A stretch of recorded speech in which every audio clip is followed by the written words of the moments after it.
Hi folks, Ariel over here, where today I wanted to discuss something that some of you might already be aware of, some might be rather shocked by, and some people might disagree with. And if you're in that last category, I highly encourage you to actually go do your own research, because a lot of this stuff is things I was not aware of at one point. But what I would like to address, kind of following up on my video I just did the other day about how my power setup here is still working great and has provided what I needed when I originally set it up almost 5 years ago. A follow-up on a couple things that I hear pretty frequently. One kind of being a statement I've heard from a few people, some of whom are my friends and that I respect. I just disagree with them on this, that solar power is actually being off-grid and having propane or some other things are not actually being off-grid. Or just a lot of statements I hear about the environmental friendliness of solar. So if you're new here, welcome and go check out the channel and look around at my system, what I've been using for years. And just for reference, when I say off-grid, I mean the standard definition that's in the dictionary of not having any physical connection to any kind of public utilities.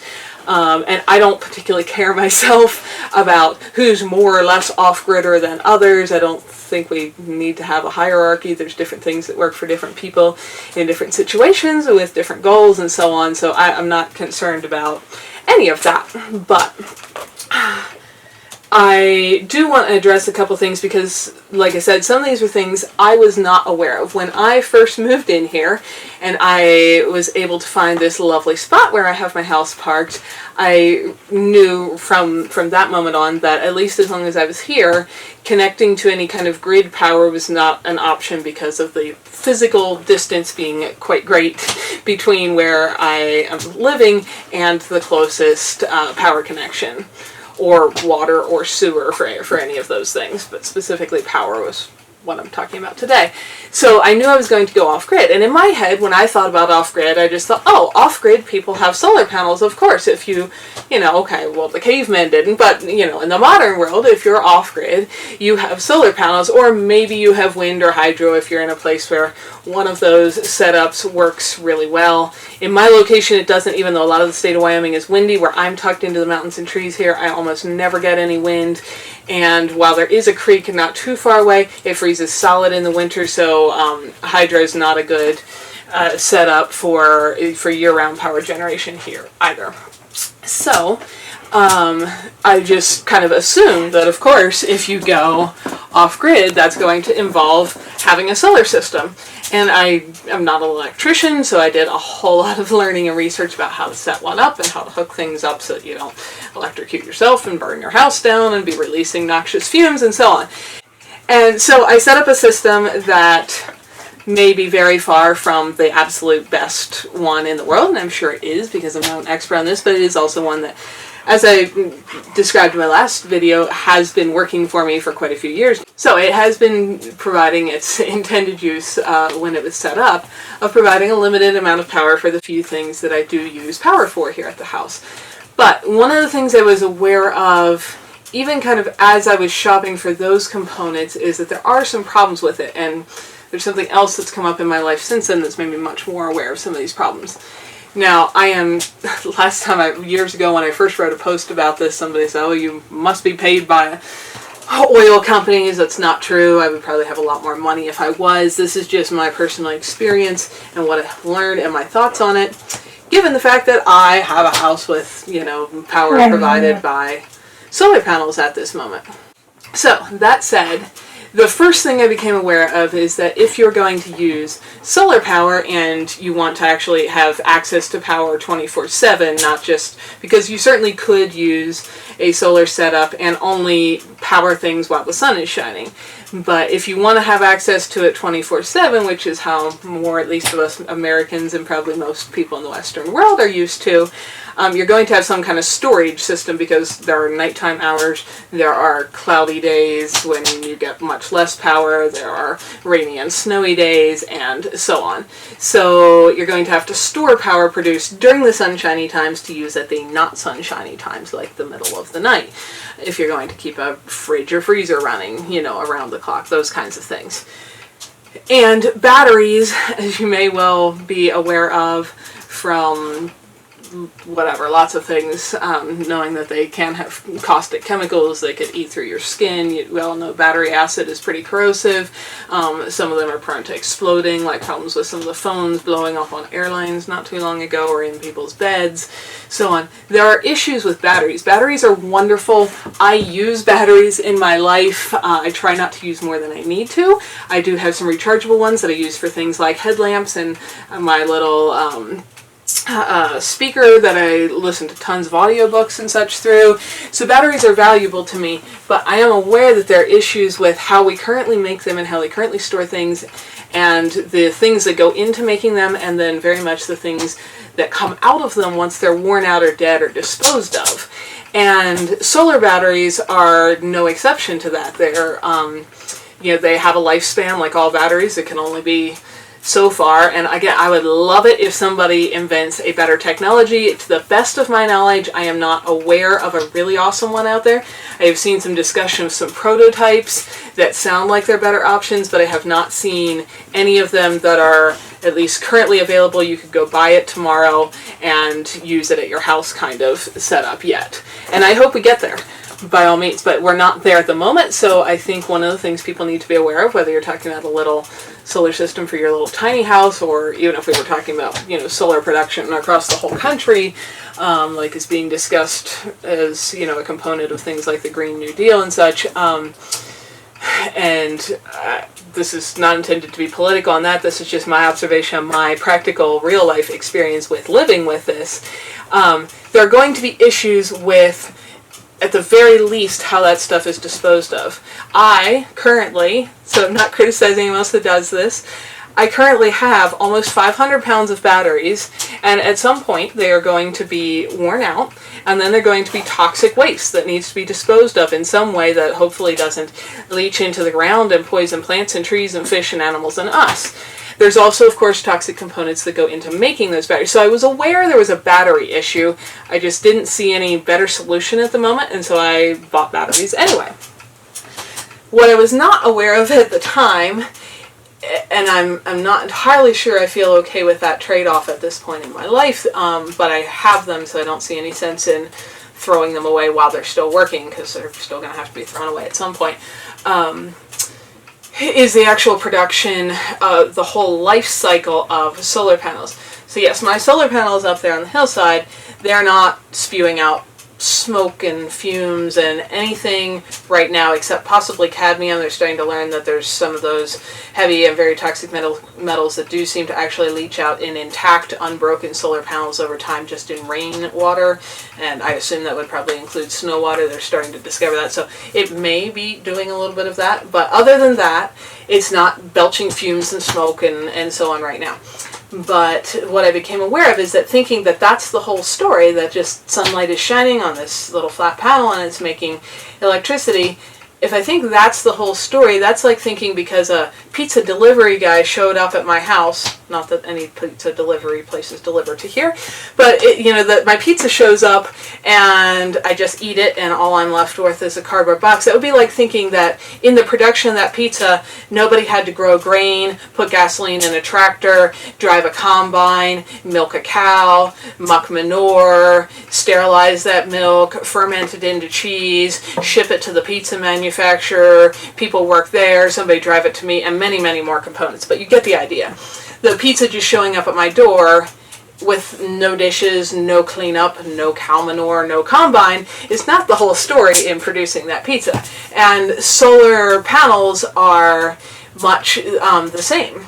There is very little toxicity while they're operating, but they have an operating life, 15 to 30 years, something like that, depending on the panel and the manufacturer and when it was made and so on. But most of its lifetime load of bad stuff, toxicity, environmental impact, whatever you want to call it, health destruction comes from the manufacturing process. Most of it is actually there, and then some on the disposal. Now on the disposal end, let me address that first because it's kind of the simpler one. Most places don't have, most places in the world, Europe I think has more than the US and most other places at the moment, but don't really have a good way to recycle them. So when they do wear out 15 to 30 years later, you have this panel, and we've currently got, I forget, some number of, you know, many thousands or even millions of tons of panels out there that are working right now, but eventually are at some point going to all be worn out, and we don't have anything good to do with them because they do include, depending on the process, and there's more of some kinds of pollutants in and toxic things in one kind and more of some others in another kind, depending whether you're looking at the solid cells or the flexible ones. They kind of each have their own issues, but they are slightly different ones. There are a lot of toxic things in there, like lead and cadmium and so on. Again, I'm going to link to some of the articles covering this if you think this is all crazy and doesn't make sense. And these aren't, you know, articles from like little crackpot journals. This is like, you know, the Nat Geo and so on. Anyway, I'll link to some of those down below if you're interested in looking at some more of this, because as I said, this is just stuff that I was not initially aware of. So there's issues with the disposal, and what are you going to do with all this toxic waste when they're worn out? But then the bigger issue that I became more aware of more recently in my life because of some other personal things that I encountered was how they're produced. So again, while they're just sitting out there in the sunshine, they don't do much. But to make them, you have to, depending again on the kind of manufacturing process and what all goes into that particular kind and who's making it and where they source their stuff from, there is definitely a variation in what goes into it. Some are better, some are worse, but none of them are totally problem-free, let's say. So that's just something to be aware of.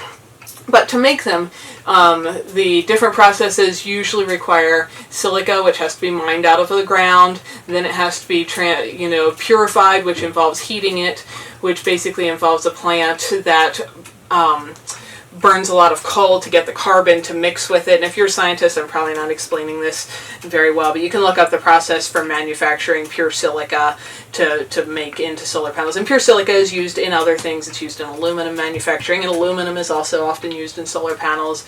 It's used in making computers and making cell phones and a lot of those technology things. But with the expanding, booming market for solar panels, it's becoming one of the biggest areas it's used. So there's a lot of problems with manufacturing the silicon itself. The plants that refine that and turn it into your nice clean solar panel, my nice clean solar panel, belch out all kinds of toxic fumes, tons and tons of greenhouse gases, in addition to very toxic things like arsenic and stuff that poison the land and people and trees and plants and animals and water and everything around that plant. And we have these plants here in the US, there's some in other countries. And that's just one component because there's silicon used in that. That's not talking about the aluminum manufacturing process. If you've probably ever lived beside, unfortunately, I hope not, an aluminum smelter, there are tons of issues with those and the people they poison and kill and causing greater amounts of human disease and polluting water and air and so on. So they're just and that doesn't mention the amount of trucking. How do you truck your silicon to that plant and then truck the refined silicon to here and then make it into a panel and then truck it there, and the massive amounts of obviously fossil fuels used in our transportation systems or in the heating and cooling. A lot of those manufacturing processes use a massive amounts of water as part of the manufacturing. Again, no, the panel itself sitting up there on my hillside doesn't require water, but there's a lot of water required in making the parts that go into making that before it can sit on the hillside. So there's just a lot of things to be aware of there that I wasn't. And depending on which company and how they manufacture it and which exact kind of panel is being made, the numbers are more or less positive or negative on how the total lifespan of producing a solar panel works compared to a coal-fired plant, a hydro plant, a nuclear plant, and so on. One of the unfortunate things is that across the whole lifetime process, and I'm not saying I think nuclear energy is without problems, but solar panel production and lifespan creates 300 times more waste than nuclear power production, which again has its own issues. And so the reason I wanted to share all this is I think a lot of people are not aware of that. I assume that because I certainly was not. Hopefully some of you already were. But there are significant downsides to, there are significant upsides, of course. There are lots of things where having electricity makes our lives easier and simpler and more comfortable and better. But there are significant downsides to almost any way that power is currently produced in the world. And I hope that at some point we can figure out a better way to do that. I'm not an inventor that's got the skills or talent to make that happen. I hope there are people who are out there and working on it. But it just really made me aware of how there are impacts on somebody, even if it's all clean and lovely and sunshine at my house. Am I okay with, and again, I currently have this stuff, so I'm using it for its lifespan of the materials I already bought, but am I okay with the fact that it's clean and beautiful and relatively non-toxic at my house, and that somebody else was killed, or lots of somebody's, or the trees and animals and plants and water were all poisoned beside a plant where one of the things was made that was required to make the nice clean stuff that I'm using. There are trade-offs to everything in life, and I'm aware of that, and it's a complicated process to decide what is beneficial and what is not, and I think each person's going to have to decide that for themselves. I'm not trying to make any kind of statement about what you should choose, but I think it's hard to choose what's beneficial or not if you're not aware of the pros and cons of the thing you're choosing. So for me, what I am leaning toward, and I kind of wanted to go back and address the statement I've heard people make that, oh, well, you're really off-grid, and again, I don't care about the hierarchy of who's off-gridder than others, but if you have solar panels, because that doesn't require any outside input from the grid, and if you have a propane tank, it does. Well, I even have tiny propane tanks. I don't have one of those big ones, and I fill my propane tanks every 2 years, and if I was going to keep using my solar system, I would need new batteries every 10 years. So there's a difference in how often it needs refilled, but either way, either the propane or the batteries, or eventually a few years after that, the solar panels themselves, are needing to be replaced by something that requires some kind of system external to myself. I can't go just cut a tree down for more firewood that's growing out there like I can with that and make a new battery bank and solar panels. So at some point, whether you fill your propane tank every couple years or every decade, or have to buy new solar components and such as they wear out, at some point either system is going to require input from an external to you system. And so in my mind, they're equal on that point. They both are going to require external inputs that you can't just produce yourself, unless, I think that's a fair statement. I don't think anyone could realistically run a whole battery production and solar panel production, facility on their own property. If you can, that would be the one exception to the rule. But so as far as off-gridderness of one of those two options, they're both requiring external inputs at some point. It's just how often and so on. So I think those are the same. Now there would be a separate debate. Is there more damage to more people and stuff from producing the solar panels versus producing the propane? It's hard to get numbers on that specifically, but if you actually go back and don't just look at, because you can find a lot of articles about the actual, we put the panel together right here and now we got a panel, and that isn't that, there's some issues with that, but there's not that many, and so it pays back over the life of the solar panel. But if you don't look at just that, but you look at where did you get all the pieces you put into this panel, and how did you refine them, and how did you mine them, and how did you transport them there, and all of that, it's a pretty different picture, unfortunately, and I wish this wasn't the case.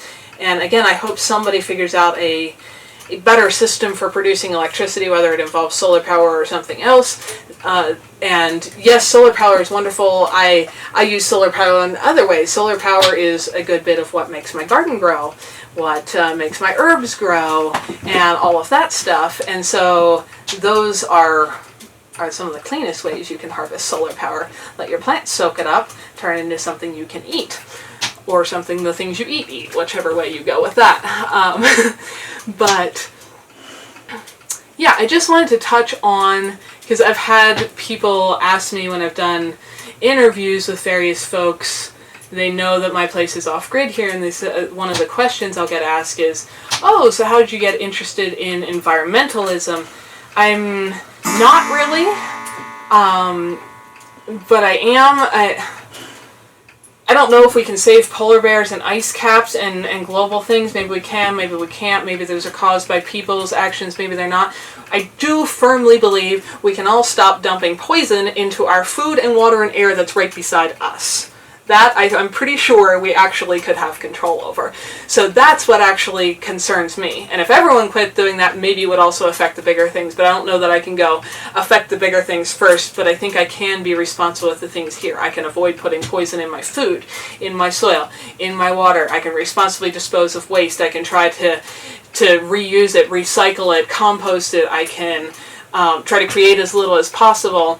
So anyway, this is getting long and wordy, and this is a process of quite a few years now of me learning about this and being kind of more and more saddened and frustrated by what I learned over time.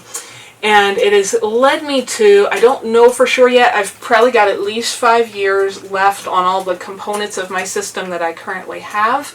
And again, I don't see any benefit to anybody from crushing them up right now when they're still working, since they've already been produced. But when they wear out, I have been asking, and that's why I wanted to address this, what are you going to do when your system wears out? Are you going to replace it with the same thing? Are you going to build a bigger system so you have more power instead of having such a little one? I think that what I am leaning toward is going to a very, very low power system, and mine's already doesn't produce that much electricity, or I think preferably a no power system. Again, this is my discussion of my thoughts and my internal workings on this, which are sometimes dangerous to share with the public. But not saying anyone else has to do that, but just think about these things and actually have a serious thought process with yourself. But I could live here pretty comfortably with no extra power generation. I am realistically still going to drive a vehicle, because of a whole host of reasons, and that does generate electricity while the alternator's running to recharge the car battery or van battery, and then there's usually excess if you've driven for more than a few minutes.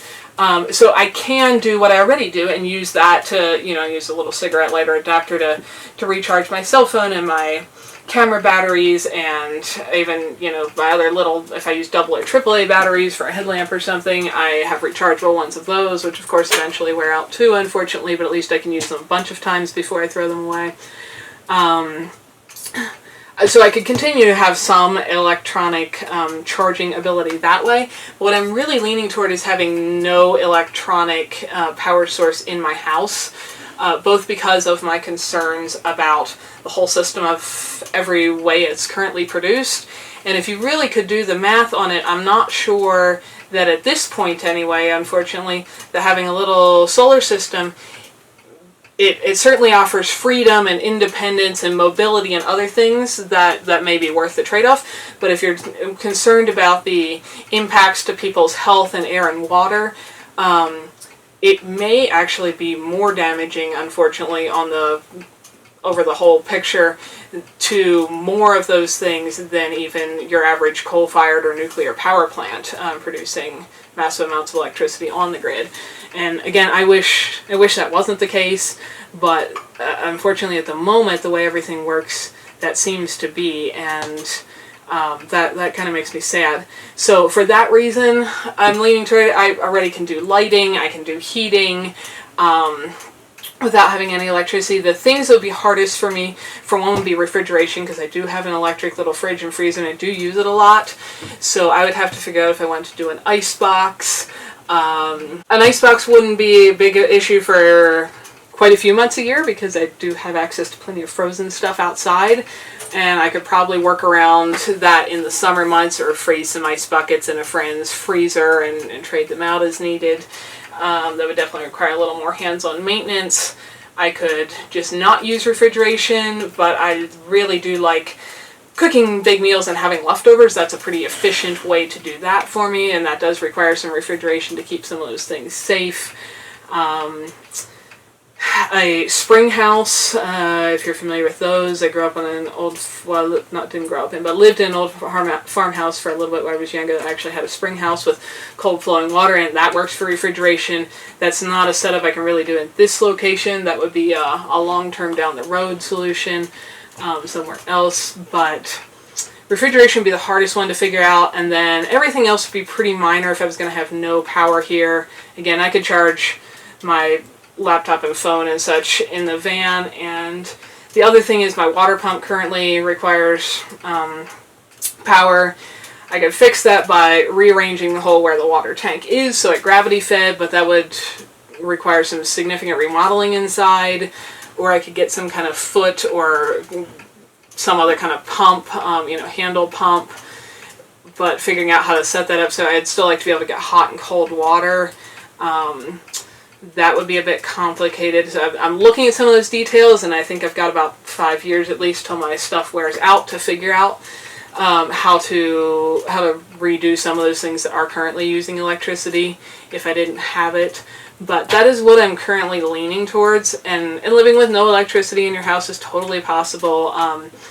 Go check out like Off Grid with Doug and Stacy. They've been doing it for 7-8 years, something like that now. So that's definitely possible, and wasn't really something I thought about, like I said, when I first did this setup, because in my head, just if you're going off grid, you're buying solar panels, or maybe wind or hydro, but that's just what you're doing. I hadn't really thought about the option of just not having electricity in my house.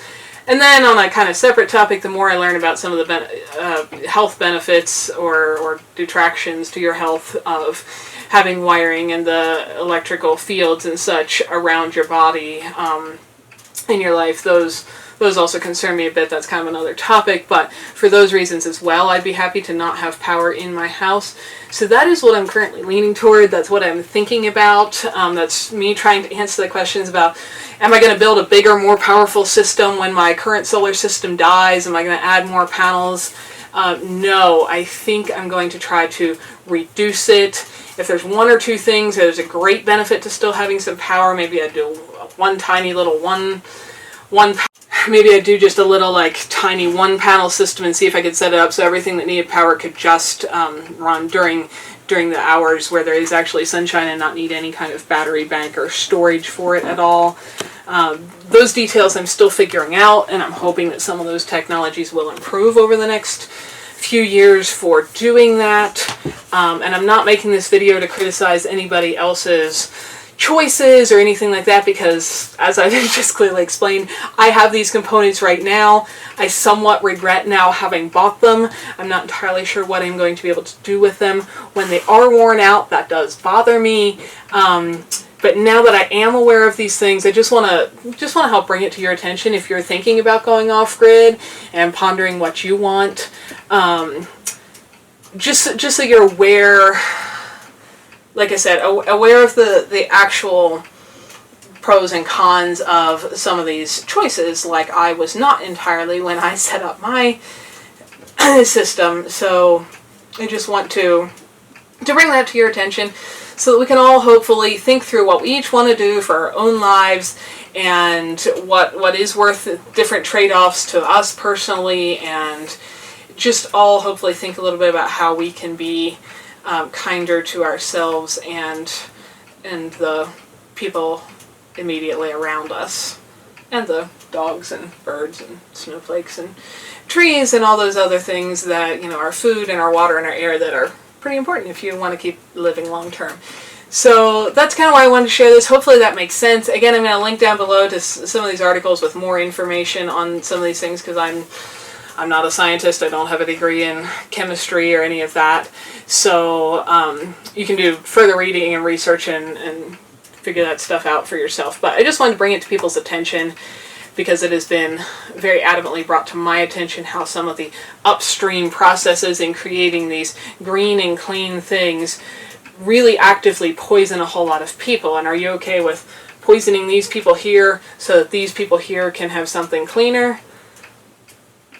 That's a serious, consideration. You're probably more prone to think yes if you're the people over here, and more prone to think no if you're the people over here. but there are real side effects. So just want to help make more people aware of that, so that we can all hopefully make better choices. And if you are the person that can invent a actually clean way to produce electricity with no side effects, no toxic chemicals, no poisonous waste, no fumes that kill people and plants, and no runoff that, you know, poisons water and fish, by all means, please, I hope somebody does that. I don't think I'm the person to do it, but I hope that one of these years or decades somebody does. But at the moment, this is the current state of affairs, and so that's my thought process on how I'm trying to figure out how to best deal with that being the state of affairs. Hopefully that all makes sense. Hi folks, Ariel over here. Thanks for spending some of your valuable time watching these videos. Hopefully you found something beautiful, educational, interesting, peaceful, relaxing, or useful while you were here. If so, find more videos here, subscribe so you don't miss any updates, and if you like what you found here, feel free to like and share away so that others can benefit as well. You all have a wonderful day.